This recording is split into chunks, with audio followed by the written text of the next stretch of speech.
you're experiencing a bad connection, try turning off your video. As a friendly reminder, all of this symposium will be recorded and will be live streaming live on Facebook.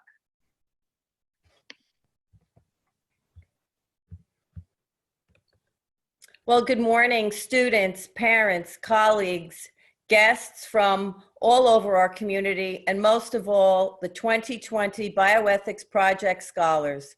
My name is Karen Rizak, and I am the director of the Ethics Institute at Kent Place School. Welcome to the 8th Annual Bioethics Project Symposium. And what a great morning this is. It's a chance for all of us to take a break from our regular routines, to hear and to engage with ideas from this year's bioethics scholars. All of their ideas are centered around this year's theme, being human in a brave new world. And what a brave new world it has become in these past 2 months. To that end, unlike the previous 7 symposiums, this one is being brought to you virtually. And though it is surely different, one thing remains the same: the excellent, outstanding work of our bioethics scholars. I wholeheartedly congratulate them. And if we were all together in one spot, we would give them a big round of applause. I know that they look forward to presenting their ideas and their research to you this morning so that you can consider what it means to live in this brave new world. The Bioethics Project was founded 8 years ago as a groundbreaking partnership between the Ethics Institute at Kent Place School and the Hastings Center for Biomedical Research, which is located in Garrison, New York.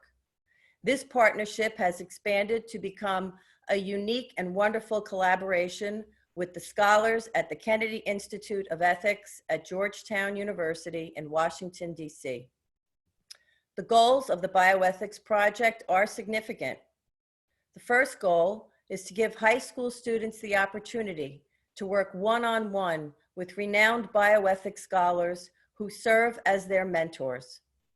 The second goal is to give them the opportunity to explore a compelling biomedical issue that is relevant and real for all of us living in the 21st century. The third goal is for the student and mentor to work together to formulate a thesis and to contribute an original piece of scholarly research to the field of bioethics. And finally, but most importantly, the fourth goal is for these bioethics scholars to share their research and ideas with all of us at an annual symposium so that we too can become aware of some of the most pressing ethical issues of our time. Hence, this symposium, like all the others, is designed to accomplish the goal of empowering each of us with information that we need about complex issues so that we can make informed decisions in our lives. The Bioethics Project has become a sought-after, nationally known program that has made a real difference in the lives of our bioethics scholar alums. Because of the Bioethics Project, our alums have been inspired to venture out into careers in law, in global and international studies, and in medicine. And in all of these careers, they have an ethical lens and a unique ability to understand the complexity of so many issues that we face in our world. The bioethics scholars know how to ask and answer the right ethical questions.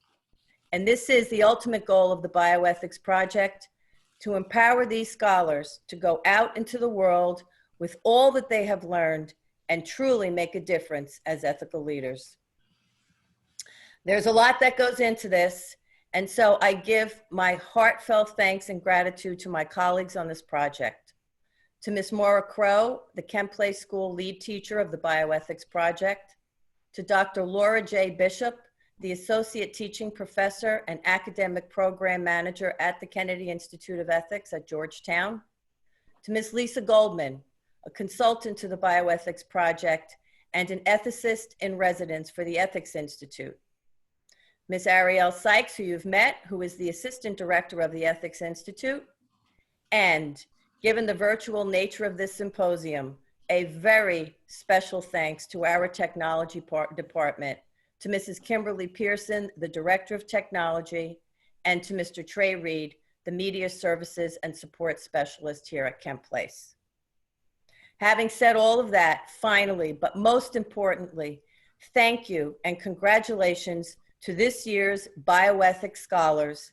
I will introduce them to you now, and I will also share with you what their research encompassed this year and the title of their research papers. Tamai Tawa, you are polluting your water, how pharmaceuticals are redefining the environment. Elizabeth Weichner, the genetic playground, the ethical and religious implications of gene editing for HIV and AIDS. Sammy Sharp, history repeating itself. Is prenatal screening for Down syndrome ushering in 21st century eugenics? Adora Dadson, thinking out loud, the implications of neural implants. Eliza Locks,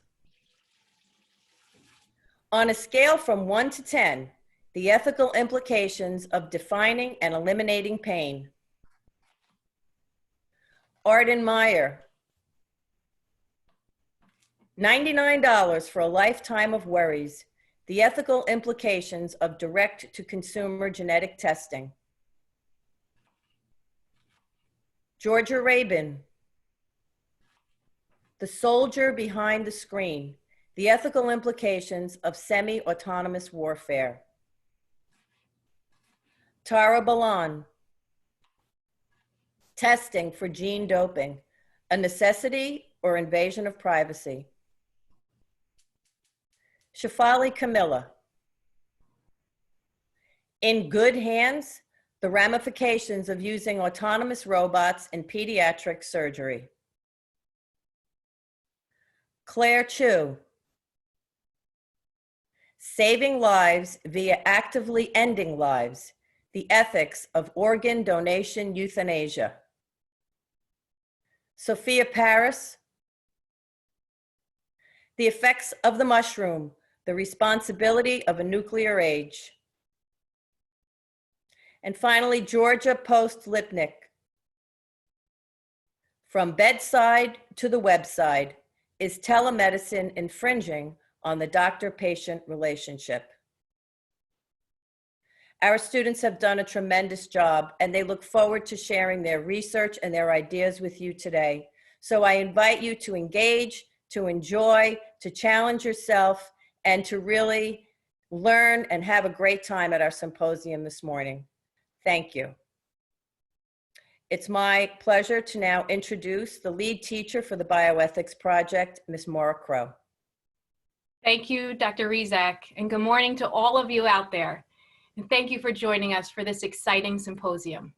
I am Maura Crow, teacher of the Bioethics course, and I work alongside Dr. Rizak, Ms. Goldman, Ms. Sykes, and our partners at Georgetown University, Dr. Bishop and the mentors. It is an honor to speak with you this morning, and I want to take this opportunity to share with you and highlight what I feel is the most important part of the Bioethics Project, the students. These remarkable 12 scholars that you see before you began their bioethics journey 8 months ago. They immersed themselves in the learning process and they dove into the research, ultimately determining their own specific topic. At times, this process can be quite overwhelming. We were asking them not only to look at the research that has been done and to restate it, but also to think about analyzing it as a whole, coming to their own conclusions, and ultimately sharing it with the broader community, as they will do so today. Throughout the years, the students have been challenged and consistently open to feedback, both from teachers, from peers, and from their mentors. And thanks to their hard work, we will have the benefit of furthering our own knowledge today, and hopefully walk away with new perspectives, new questions, and new conversations. At this time, I would like to introduce 3 of our students, Elizabeth, Georgia, and Georgia, who will share with you more details about their experience this year. Hello, and welcome to the first ever Bioethics Virtual Symposium. We are so excited to have you all here on Zoom and to share our projects. Each of us have delved deep into our chosen topic, compiling research, developing new perspectives, connecting with our peers, discussing current events, and exploring a range of paths our topics took us down. This year, our theme is Being Human in a Brave New World. We are certainly testing that out today. As technology and science advance at a rapid pace, we are forced to think about the consequences of each of these innovations. Over the course of the year, we have talked about a diverse array of topics, bringing up provocative questions concerning what it means to be human, and just because we can, should we? We hope you will enjoy hearing each of us present and gain knowledge that will help contribute to your own opinions and ideas. We began the year by learning about key values and principles in bioethics, such as non-maleficence, autonomy, justice, and beneficence. We used these and many other values and ideas to discuss topics such as a patient's right to choose to live or die and whether semi-autonomous vehicles should be allowed. In November, we had the opportunity to visit Georgetown University to meet our mentors, listen to speakers, and research our chosen topics in Georgetown's Bioethics Library. Our Georgetown mentors, librarians, and other members of the Kennedy Institute for Ethics were invaluable resources to us as we developed our projects. In December, and then again in February, we each gave presentations on our chosen topics that were all part of the larger theme of being human in a brave new world. We have continued to alter and revise our projects throughout the entire year, and we are very excited to be sharing them with you today. Although this is not the symposium that we pictured, we are still happy to get to share our projects with you while embracing the technology available to us in a brave new world. Being a part of the Bioethics 2020 class has been a truly invaluable experience. My classmates and I have experienced tremendous growth from our first day sitting in a circle around the bioethics room table. I'm so grateful to have had the opportunity to learn with this group and hear their intelligent and diverse opinions on groundbreaking and fascinating dilemmas. As the year has gone on, I've been able to make many connections between my daily life and what we've learned about in bioethics, from the potential for self-driving cars to the targeting of women in college for egg donation, to questions about whether or not we can measure quality of life. My eyes have been opened to the experiences of others around the world. I've found that much of my life is grounded in bioethical principles too. Even right now, as I am reading Frankenstein for English class, I am finding many connections to the work I have done in bioethics. Another way I've made new connections this year, thanks to bioethics, is through conversation.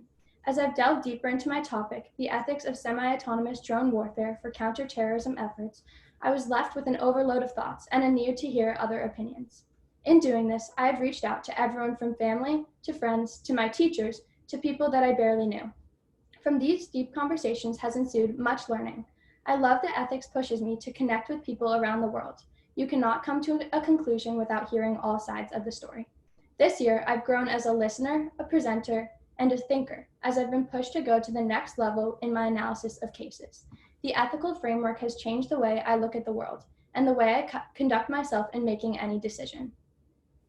As you have heard, our theme for the 2019-2020 Bioethics Project is being human in a brave new world, an idea that has taken on new meaning in our constantly changing times.